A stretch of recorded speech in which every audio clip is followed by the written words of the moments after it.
Сәлем достар, сіздермен бірге әсерлі Voice. Бүгін біз жоғары функционалды аутизм туралы білу керек 7 нәрсе жайлы сөз қозғаймыз. Жоғары функционалды аутизм медициналық диагноз ретінде танылмайды. Керісінше, ол аутизмнің әлдеқайда жеңіл түрі бар, тек минималды бақылауды қажет ететін және интеллектуалды бұзылулары жоқ адамдарға қатысты сипатталады. Дегенмен аталмыш аутизм түрі әлі де аутизм және оның спектрінің бөлігі болып табылады. Аутизм бұзылыстары спектрі аст, монотонды сөйлеу, көзбе-көз контакт жеткіліксіздігі, өзгеше дене қалпы және дененің қайталанатын қозғалысы секілді әлеуметтік өзара әрекеттесу мен қарым-қатынастағы қиындықтармен сипатталатын нейропсихикалық дамудың бұзылуы. Бірақ барлық белгілер әр жағдайда міндетті түрде анықтала бермейді. Бастамас бұрын, бұл бейнеролик тек білім беру мақсаттары үшін жасалғандығы туралы қысқаша мәлімдеме жасағымыз келеді. Оны өзіңізді, не өзгелерді диагностикалау үшін қолданбауды сұраймыз. Сонымен жоғары функционалды аутизм туралы 7 ақпаратқа тоқталсақ. Бірінші ақпарат, аутизмнің әр түрлі деңгейлері болады. Аутизм бұл спектрлі бұзылыс, яғни аутизм ауырлық дәрежесіне байланысты жіктеледі. Жалпы оның 3 деңгейі бар. Біріншісі ең жеңіл, ал үшіншісі ең экстремалды.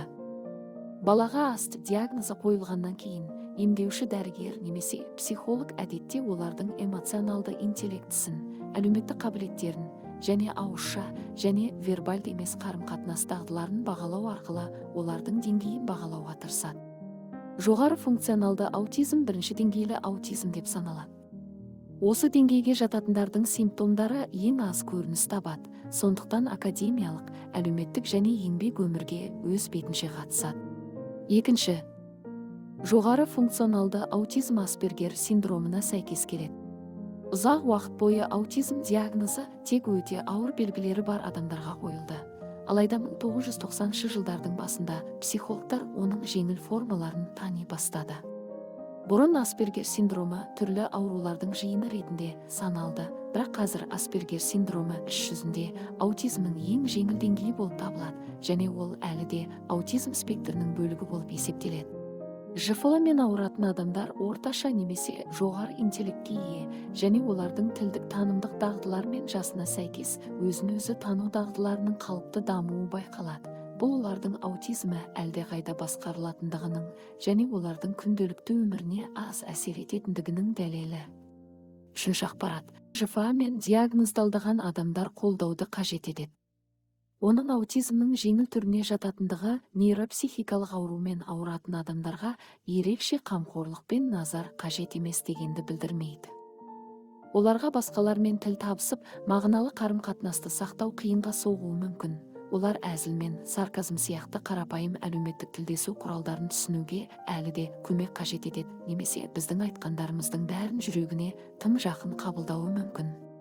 Чарльз Дарвин, Эмили Диккенсон, Альберт Эйнштейн, Стив Джобс және Билл Гейтс сияқты жоғары функционалды аутизмі бар адамдар керемет жетістіктерге жеткендігіне қарамастан, олар ара-тұра қолдау мен бағыт-бағдар алуды қажет етеді. Төртінші, ЖФА бар адамдар өз-өзін жақсы таниды, мәселен сіз өзіңізді көбірек білуге ұмтыласыз ба? Жоғары функционалды аутизмі бар адамдар ішкі жан дүниесін эмоциялармен білдіруде қиналуы мүмкін. Олар аутизмнің проблемаларын түсінеді, және олар өздерінің шектеулерін біледі, олар өздерінің бірегейлігін түсінеді. Бұл өзін-өзі тану оларды басқалардың теріс реакцияларына өте сезімтал етеді. Өзінің жағдайы үшін айыпталған, қабылданбаған немесе мазақ етілген кезде олар өздерін жаралы сезінеді. Сондықтан мазасыздық, депрессия және басқа да көңіл күйдің бұзылу қаупі жоғарылайды.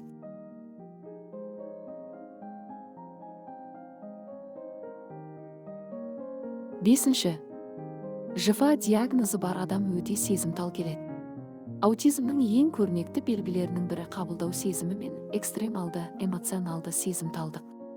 Жоғары функционалды аутизмі бар адамдарда оны бақылау қиынға соғады.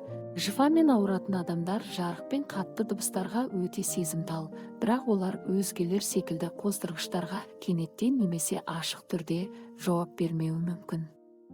Сондай-ақ олар күтпеген сәтсіздіктерге тап болған кезде шамадан тыс эмоцияларға немесе дүрбелеңге бейім және олар өзгерістерден бас тартуы мүмкін. Олар табысқа жету үшін айналасын жете білуі керек. 6. Аутизмнің барлық түрлері бірдей көрініс таппайды. Жоғары функционалды не басқа түрі болсын, аутизмі бар адамдардың бәрі әртүрлі әрекет етеді. Аутизм бұл көптеген бет әлпеті сипаты бар ауру, сондықтан сіз ол туралы білуіңіз керек нәрсенің бәрін білетіндігіңізге ешқашан сенімді бола алмайсыз. Кейбір аутизмі бар адамдар тым көп сөйлейтін және көпшіл болуы мүмкін, ал басқалары үнсіз және жабық болса, кейбіреулері көп күлуі мүмкін, кейде орынсыз күлуі мүмкін, ал басқалары дөрекі немесе салқын қанды болып көрінеді. Аутизммен ауыратын адамдар әлі де адам болып қала береді және бір-бірінен ерекшеленуі мүмкін. 7. Жоғары функционалды аутизм жақсы емделеді. Иә, аутизм әдетте өмір бойғы диагноз болып табылады, бірақ жоғары функционалды аутизм жақсы емделеді және бар адамдар өз жағдайларын оңай жеңе алады. Емдеу шифа үшін спектрдің 2 және 3 деңгейлері бар адамдарға арналған сияқты ұзақ не қарқынды болмауы керек. Жоғары перспективалар әдістер ретінде психологтар логопедиялық терапияны, физиотерапия, кәсіби терапия, сенсорлық оқыту, қолданбалы мінез-құлықты талдау және кейбір жағдайларда депрессияны емдеуге арналған дәрі-дәрмектерді ұсынады. Жыфамен ауыратын адам болудың шын мәнінде өзіндік қиындықтары болады. Бірақ бұл жағдайдың шектеулері болса да, жоғары функционалды аутизмі бар адамдар көптеген керемет қасиеттерге ие. Олар адал, ұйымшыл және өте сезімтал, және дұрыс күтім мен емдеу арқылы олар өздерінің қиындықтарын еңсеріп, көптеген маңызды қатынастар мен жетістіктерге жету арқылы бақытты өмір сүре алады. Құрметті көрермен, осы видеоға лайк басу арқылы сіз бұл бейнероликті басқа адамдардың көру мүмкіндігін арттырасыз. Каналға жазылу арқылы әсерлі Voice-тың өзге видеороликтерін видео шыққан уақытта қарай аласыз.